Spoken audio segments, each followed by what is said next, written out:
सकरन national press club के 9 मुंतखब ओहदेदारों की हल्फ बर्दारी और 12 साल मुकम्मल होने की खुशी में तकरीब का इनेकाद। देखते हैं सकरन से हमारे नुमाइंदे फैज़ अकबर खानजादा की इस रिपोर्ट में। नेशनल प्रेस क्लब सकरन के 9 मुंतखब ओहदेदारों की हल्फ बर्दारी की शानदार तकरीब मुनक्किद हुई, जिसमें इदारे के 12 साल मुकम्मल होने पर केक काटा गया और नए साल 2025 की खुश आमदीद के लिए सूफियाना महफिल सजाई गई।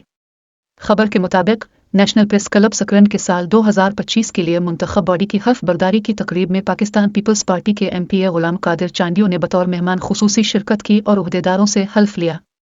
इस मौके पर सकरन की सियासी, समाजी, अदबी और सहाफ़ती तंजीमों के रहनुमाओं और शहरियों ने भरपूर शिरकत की और 9 मुंतखब ओहदेदारों को सिंध की सौगात अजरक और टोपियां, साथ ही नोटों और फूलों के हार बतौर तोहफा पेश किए। तकरीब में SUP, STP, हमदर्द ऑर्गेनाइजेशन, फरी एम्बुलेंस सर्विस, सिंधी अदबी संगत, सकरन press club, media centre सकरन, prime media house के रहनुमाओं समेत नवाब शाह, जाम साहिब, काजी अहमद के सहाफ़ियों ने भी शिरकत की। कराची से मशहूर मेज़बान राजा मेमन भी तकरीब का हिस्सा बने।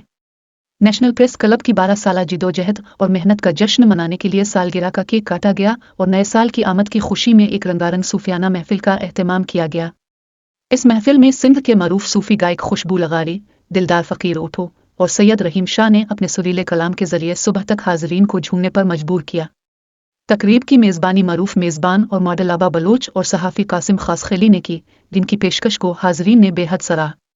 दूसरी जानिब सकरन की सियासी और समाजी शख्सियात और शहरियों ने नेशनल प्रेस क्लब के 9 मुंतखब ओहदेदारों को मुबारकबाद पेश की और उनके लिए नेक तमन्नाओं का इजहार किया।